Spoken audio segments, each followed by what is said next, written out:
రవిచంద్రారెడ్డి గారు, మొన్న సీదిరి అప్పలరాజు గారి కేసు చూసాం. కొడుకు చిన్న ఒక యాక్సిడెంట్ చేశారు, ఒక వ్యక్తి చనిపోయారు. పాపం ఆ కుటుంబంలో కూడా ఒక వ్యక్తి చనిపోతే ఆ బాధను అందరం అర్థం చేసుకోగలం.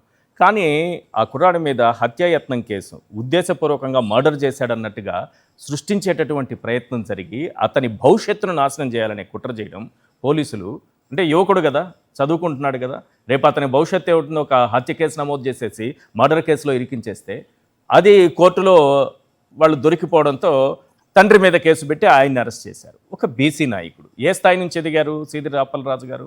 ఇక్కడ ఒక బీసీ నాయకుడు విరూపాక్షి గారు, విరూపాక్షి గారు ఒక బీసీ నాయకుడు, ఆయన ఒక ఎమ్మెల్యే అయ్యారు. బీసీల పైన ఈ విధంగా అక్రమ కేసులు పెట్టి అరెస్ట్ చేయడాన్ని ఏమంటారు? నిజంగా అంటే చంద్రబాబు నాయుడు గారు కుటుంబాలని లేకపోతే పిల్లలని కూడా చూడకుండా ఇంత దుర్మార్గంగా వ్యవహరించడం అనేది నిజంగా చాలా బాధాకరమైన విషయం. ఎందుకంటే గతంలో కూడా ఎన్నో సార్లు, ఇప్పుడు రాజశేఖర రెడ్డి గారి టైంలో కూడా ఒక ఇన్సిడెంట్ జరిగింది చంద్రబాబు నాయుడు గారి కుటుంబంలోనే. ఒక ఫైరింగ్ ఇన్సిడెంట్ జరిగితే ఆ రోజు రాజశేఖర రెడ్డి గారు వదిలేశారు. ఆ రోజు అసెంబ్లీ సాక్షికి కూడా చెప్పారు, ఏమయ్యా చంద్రబాబు గారు, మేమేమన్నా దాన్ని రాజకీయం చేశామా అని చెప్పేసి. చాలా ఆయన అంటే గొప్ప మనసుతోటి ఆ రోజు ఆయన వ్యవహరించాడు కాబట్టి ఈ రోజు వాళ్ళు బయట తిరుగుతున్నారు. లేకపోతే ఆ రోజే లోపల వేసిండొచ్చు, రకరకాల కేసులు పెట్టిండొచ్చు. ఈ రోజు ఎంత దుర్మార్గంగా కేసులు పెడుతూ ఉన్నారంటే, ఫస్ట్ అయితే తెలుగుదేశం వాళ్ళు నేర్చుకున్నది లేకపోతే గతం నుంచి చేస్తున్నది క్యారెక్టర్ అసాసినేషన్. ఈ రోజు వరకు వాళ్ళు ప్రతి ఒక్కరు క్యారెక్టర్ ని అసాసినేట్ చేయడం తప్పితే ఏ ఒక్కటి కూడా రుజువు చేసిన దాఖలాలు ఎక్కడ కూడా లేవు. ఇప్పుడు జగన్మోహన్ రెడ్డి గారి ఎగ్జాంపుల్ తీసుకుందాం. 10,000 లక్షల కోట్లు అని క్యారెక్టర్ అసాసినేట్ చేశారు.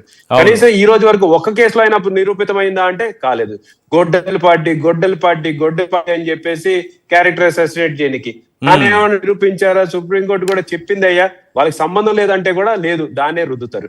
లేదా 30,000 మంది మహిళలు అదృశ్యమైనారు, దాన్ని ఏమైనా నిరూపించినారా? కాలేదు. తిరుపతి లడ్డు విషయంలో ఏమైనా నిరూపించినారా? కాలేదు. లేకపోతే వైజాగ్ లో ఓడ దొరికింది, డ్రగ్స్ దొరికాయని చెప్పేసి మన మీద బురద చల్లారు, అదేమన్నా నిరూపించారా? అది కాలేదు. అంటే ఏ ఒక్కటి కూడా ఈ రోజు వరకు. లేకపోతే మొన్న జత్వాని లేడీ కేసులో ఎంత దుర్మార్గంగా వ్యవహరించినారో, 3 IPS ఆఫీసర్లను కూడా సస్పెండ్ చేసేసి దాని తర్వాత ఎంత నానా యాగి చేసినారో మీరు అందరు కూడా చూసినారు.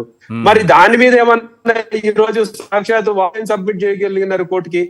తప్పేం లేదు, జత్వాని గారిదే తప్పు అని చెప్పేసి చేసినారు. అంటే క్యారెక్టర్ అయితే అసాసినేట్ చేసేసినారు, సక్సెస్ఫుల్ గా క్యారెక్టర్ అసాసినేట్ చేసినారు. ఈ రోజు వరకు వాళ్ళకి పోస్టింగ్లు లేవు, లేకపోతే పార్టీకి వైఎస్సీపీ పార్టీ మీద దుమ్మెత్తి పోసినారు. రకరకాలుగా క్యారెక్టర్ అసాసినేట్ చేస్తాడు. మనకు తెలుసు ఈ ప్రపంచంలో చెడు అనేది చాలా ఫాస్ట్ గా జరుగుతుంది. మళ్ళీ నిరూపించుకుంటారు. ఈ రోజు కూడా విరూపాక్షన్న నిరూపించుకుంటాడు, కడిగిన ముత్యంలాగా బయటకు వస్తాడు. కానీ క్యారెక్టర్ అసాసినేట్ అయిపోయిన తర్వాత ఎంతమందికి అది కడిగిన ముత్యంలాగా బయటకు వచ్చాడు అని చెప్పేసి చెప్పుకోగలుగుతాం? సో ఈ రకంగా ముందు క్యారెక్టర్ అసాసినేట్ చేసేద్దాం, తర్వాత బురద జల్లిన తర్వాత వాళ్ళ సావు వాళ్ళు వస్తారు, కడుక్కోవాల్సిన బాధ్యత వాళ్ళది, మాది కాదు అనే విధంగా ఈ రోజు వ్యవహరిస్తున్న పరిస్థితులు మనం చూస్తున్నాం. కాబట్టి వాళ్ళకి మీడియా ఉంది, ఓన్లీ వన్ సైడ్ స్టోరీ ప్రచురిద్దాం, సో ప్రజలు ఏం నమ్మితే అది నమ్మనిద్దాం అని చెప్పే విధంగా నడుస్తుంది. ఇది ఎంతో కాలం దాగదు. సోషల్ మీడియా యుగం వచ్చేసింది. పిల్లలందరూ కూడా చాలా ఎడ్యుకేటెడ్ గా తయారవుతున్నారు. ఏది అబద్ధం ఏది నిజం అనేది తెలుసుకోగలుగుతున్నటువంటి పరిస్థితి ఉంది. కాబట్టి 100% వాళ్ళు ఈ తప్పులుగా అన్ని దానికి కూడా ప్రాయశ్చిత్తం అంటే వాళ్ళు దీని ఏదైతే ఈ కేసులు వాళ్ళు పెడతా ఉన్నారో దీనికి తప్పకుండా మూల్యం చెల్లించుకోవాల్సిన రోజు తప్పకుండా వస్తుంది.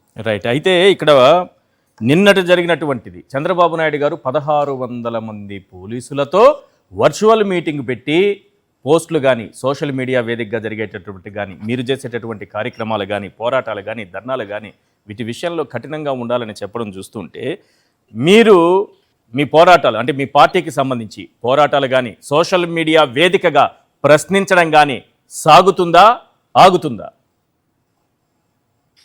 అన్న 2 సంవత్సరాలు అయింది.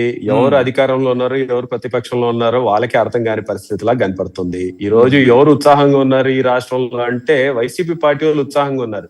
మీరు పెట్టే కేసులకి రెట్టింపు ఉత్సాహంతో ఇంకా కసి పెరుగుతుంది. ఇందాక 1600 మంది పోలీసులతో మీటింగ్ ముఖ్యమంత్రి గారు అనగానే అసలు ఏం జరుగుతోంది ఈ రాష్ట్రంలోనే అందరూ ఒక్కసారి భయపడే పరిస్థితి వచ్చింది. మీలో ఆ భయం ఏం కనపడట్లేదు మరి? ఈ రోజు జనాల్ని చూస్తే మీకు ఏమైనా భయం కనపడిందన్న? ఎక్కడ లేదు. భయపడినంటే జనాలు ఎందుకు వస్తారు? ఆ మీటింగ్ పెట్టారనే అందరికీ తెలుసు. మీటింగ్ లో ఏమేమి ఉద్దేశించి మాట్లాడినారు, చంద్రబాబు నాయుడు గారు ఏం దిశానిర్దేశం చేస్తారని ప్రజలందరికీ తెలుసు. కానీ ఎవరు కూడా ఆగలేదే. ఇంకా మీరు ఆపుకోగలిగిన కొంతమంది, కానీ మేమైతే ఆగలేదు కదా. రేపొద్దున ఇంకొకసారి ఇంకొక చోట ఎక్కడో చోట మీరు అరెస్ట్ చేస్తారు, తప్పుడు అరెస్ట్ చేస్తారు. మళ్ళీ మా జగన్ అన్న అక్కడికి వెళ్ళి పరామర్శించాలి. ఆ రోజు దీనికంటే రెట్టింపు ఉత్సాహంతో ఇంకా బయటికి వస్తారు. ఏం చేయగలుగుతారు? మీరు సోషల్ మీడియా మీద కేసులు పెట్టినారు, సోషల్ మీడియాలో అడగడం ఆపేశామా? ఈ రోజు కేంద్ర ప్రభుత్వంలో చూసాం కదా, ఢిల్లీలో అడగడం ఆపేశారా? 30 రోజులు పోరాటం చేసి సాక్షాత్ కేంద్ర మంత్రిని దింపేయగలిగినటువంటి పరిస్థితిలో ఈ రోజు యువత ఉంది. ఈ యువతని మీరు గొంతు నొక్కాలని ప్రయత్నం చేయడం మీ అవివేకం అని చెప్పేసి నేను చెప్పదలుచుకున్నాను. రైట్. పురుషోత్తం రెడ్డి గారు, 1600 మంది పోలీసులతో వర్చువల్ మీటింగ్ సీఎం గారు, అది కూడా 2.5 గంటల పైన సాగిందంట. ఆయనే ఎక్కువసేపు మాట్లాడారట. ఆయన ఏం చెప్తే దానికి వాళ్ళందరూ మరింత ఉత్సాహంతో ఓకే సార్ అన్నారట. అంటే ఈరోజు పేపర్లో ఓ సెక్షన్ ఆఫ్ మీడియాలో వచ్చినటువంటి వార్తలను బట్టి తెలుస్తుంది. అసలు జెన్జీని, వైఎస్ఆర్సీపీని, లేకపోతే వైఎస్ఆర్సీపీకి సంబంధించినటువంటి సోషల్ మీడియాని భయపెట్టేటటువంటి ఒక ప్రక్రియలాగా అది కనిపించింది. దీని ఇంపాక్ట్ ఎలా ఉంటుంది అనుకుంటున్నారు?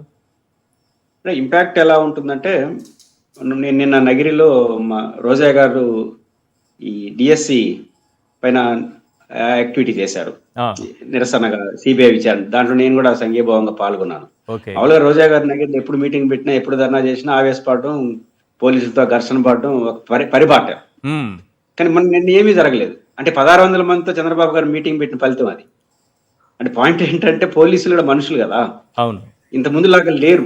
పై అధికారులు అనివార్యమై కేసులు పెట్టడం, పైనుంచే సమాధానాలు చెప్పుకుంటారు. సాధారణ పోలీసులతో రోజుతో ముఖ్యమంత్రితో పని ఉండదు, ఆ మాటకు వస్తే ఎస్పీతో కూడా పని ఉండదు.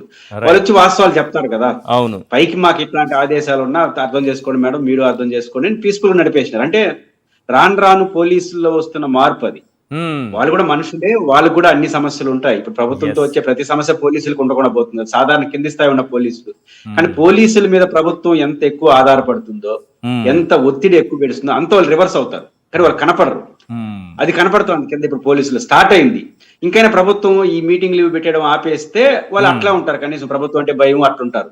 అట్లా కాకుండా ఇట్లే బిహేవ్ చేస్తే వాళ్ళు సహకరిస్తారు. ఎట్లా సహకరించాలో వాళ్ళకి బాగా తెలుసు. కాబట్టి పోలీసుల్ని వీళ్ళు వరకు జోలికి పోనీయకుండా ఉపయోగించుకున్నంత వరకు బాగానే ఉంటుంది. కానీ ఎక్కువ జోలికి పోమంటే పోతారు, ఇళ్ళకి పోయి చెప్పదలుచుకుని చెప్పేసి వాళ్ళు డ్యూటీ వాళ్ళు చేస్తారు.